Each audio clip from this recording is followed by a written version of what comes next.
रोज एक नई कहानी देखने के लिए चैनल को सब्सक्राइब करें और बेल आइकन दबाना ना भूलें। नैना अपने पति सुधीर के साथ कानपुर में रहती थी।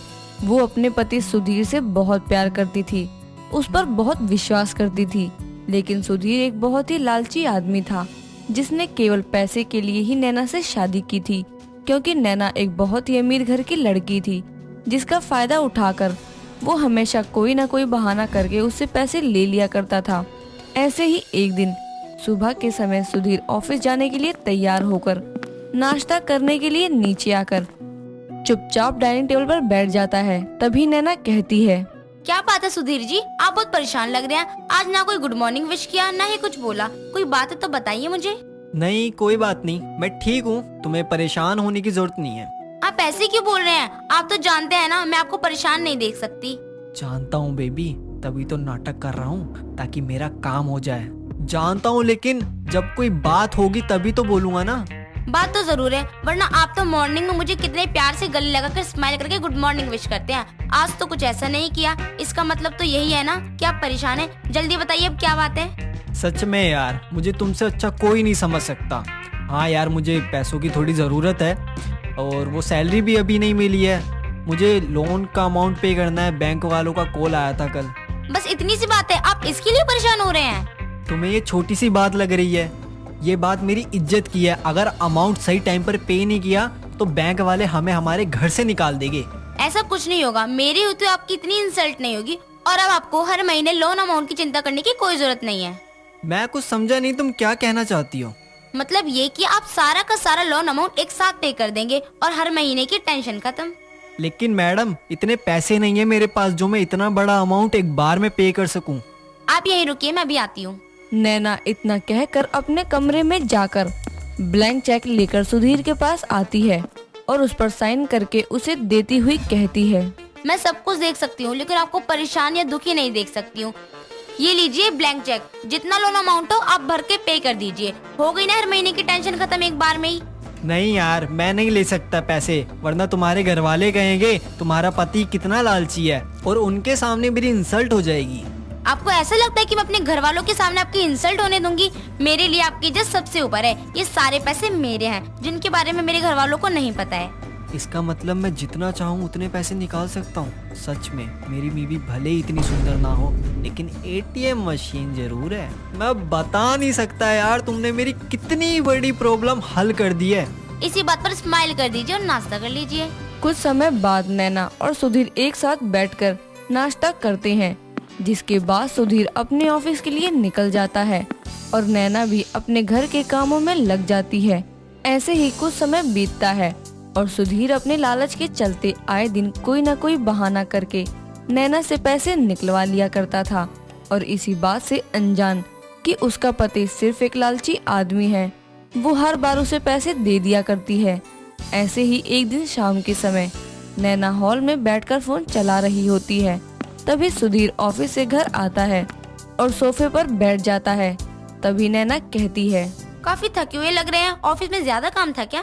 हाँ, ऑफिस में काम तो था, लेकिन मैं किसी और बात के लिए भी परेशान हूँ। अब क्या बात होगी जिसने आपको परेशान कर दिया?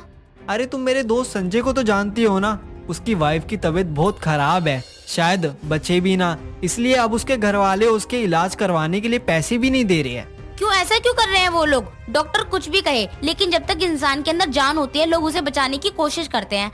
पता नहीं कैसे है उसके घर वाले। हाँ यार, वो तो है, लेकिन अब उसने मुझसे पैसे मांगे हैं, लेकिन मेरे पास पैसे नहीं है। अब ये बात मैं उसे कैसे बोलूँ, ये समझ नहीं आ रहा है। उसे मुझसे बहुत उम्मीद है। तो आपको मना करने की क्या जरूरत थी यार? आप मेरे अकाउंट का एटीएम ले जाओ और उसे जितने पैसे की जरूरत है दे दो। एक इंसान की लाइफ बचाने से अच्छा कुछ नहीं हो सकता है। मुझे यकीन था तुम्हारे पास मेरी परेशानी का हल जरूर होगा। मैं तुम्हारी जितनी तारीफ करूं उतनी कम है। मैं सच में बहुत किस्मत वाला हूं जो मुझे तुम्हारी जैसी वाइफ पार्टनर मिली है। वैसे कौन सा हॉस्पिटल में? क्यों ना मैं भी चलूं संजय की वाइफ से मिलने? यार, ये साथ गई तो फंस जाऊंगा। इसको पता चल जाएगा कि मैं हॉस्पिटल नहीं जा रहा बल्कि अपने दोस्तों के साथ पार्टी करने जा रहा हूँ।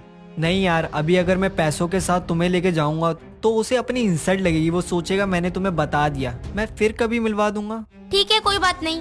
ओके, तुम टाइम से सो जाना खाना खाकर, मैं मॉर्निंग में आता हूँ। सुधीर इतना कहकर नैना का एटीएम कार्ड लेकर वहाँ से चला जाता है जिसके बाद एटीएम से पैसे निकालकर अपने सभी दोस्तों के साथ पूरी रात पार्टी करता है। ऐसे ही कुछ समय और बीतता है। तभी एक दिन सुधीर का दोस्त संजय उसके घर आता है और सीधे उसके कमरे में चला जाता है। संजय को देखकर नैना उसे आवाज ही देने वाली होती है कि तभी वो अपने मन में कहती है, नहीं, वैसे ही पिछले कुछ दिनों से संजय भैया अपनी वाइफ की बीमारी को लेकर परेशान थे। ऐसे रोक कर पूछूंगी तो अच्छा नहीं लगेगा। एक काम करती हूँ, चाय नाश्ता लेकर जाती हूँ, सबके सामने पूछ लूंगी। नैना इतना कहकर किचन में जाकर सबके लिए चाय नाश्ता बनाने लगती है। थोड़ी देर बाद वो चाय नाश्ता लेकर कमरे तक पहुंचती है। तभी वो अपने पति सुधीर और संजय को बात करते हुए सुनती है। यार उस रात की पार्टी कितनी अच्छी थी, मजा ही आ गया। मन तो कर रहा है कि फिर दोबारा ऐसी पार्टी कर लूं। वो लड़कियां, वो डांस, वो बियर, लाइफ हो तो ऐसी होनी चाहिए। भाई मान या ना मान, लेकिन ये सब कुछ भाभी की वजह से है, उनके पैसों की वजह से है। वो तुझसे बहुत प्यार करती है, तू भी उनसे बहुत प्यार करता है ना। भाई देख, ये प्यार व्यार कुछ नहीं होता, ना ही मैं उससे कोई प्यार करता हूँ। मैं तो सिर्फ अपने पैसे, ऐशो आराम और अपनी जरूरतों से प्यार करता हूँ बस। लेकिन साले, भाभी तो तुझसे बहुत प्यार करती है, तभी तूने आज तक पता नहीं चला कि उसका पति कितना बड़ा लालची आदमी है। तू तो इतना बड़ा लालची है, किसी की जिंदगी पर झूठ बोलकर भी पैसा खा गया। हाँ तो क्या गलत किया? अपनी जरूरतों और लालच को पूरा करने के लिए झूठ तो बोलना ही पड़ता है। जिस दिन वो मेरा लालच पूरा नहीं कर पाएगी, उस दिन किसी और अमीर लड़की को देख लूंगा, उसे छोड़ दूंगा। संजय और अपने पति की सारी बात सुनकर नैना के होश उड़ जाते हैं, जिसके बाद वो अंदर आती है, जिसे देखते ही दोनों घबरा जाते हैं। तभी सुधीर नैना से कहता है, तुम कब आई? ऐसे चोरी चोरी दोस्तों की बात सुनना गलत बात होती है। अच्छा हुआ तुम चाय ले आई, वैसे ही मेरे सर में बहुत दर्द हो रहा था। मैंने बहुत लालची लोग देखे होंगे, लेकिन तुम्हारे जैसा लालची आदमी नहीं देखा। क्या कमी थी मेरे प्यार और मेरे विश्वास में?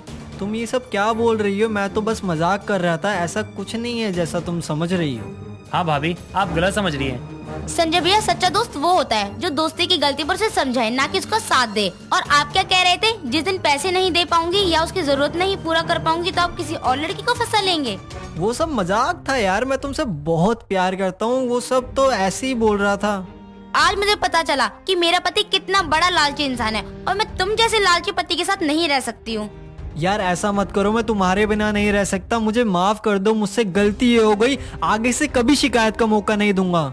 ना ही मुझे तुम्हारी माफी की जरूरत है, ना ही तुम्हारे पछतावे की। तुम्हें अब पैसों के लिए झूठ बोलने की जरूरत नहीं है, लेकिन मैं तुम्हारे साथ नहीं रह सकती हूँ। अपने लालची पति की सारी सच्चाई जानने के बाद नैना अपना सारा सामान पैक करके सुधीर को हमेशा के लिए छोड़कर चली जाती है, जिसके बाद वो अपना सिर पकड़कर बेड पर ही बैठ जाता है। और इस तरह से सुधीर को अपने लालच करने की सजा पूरी जिंदगी अकेले रहकर काटनी पड़ती है। दोस्तों, अगर आपको ये कहानी पसंद आई तो इसे लाइक करें, शेयर करें और कमेंट करके बताएं कि कहानी में आपको सबसे अच्छा क्या लगा।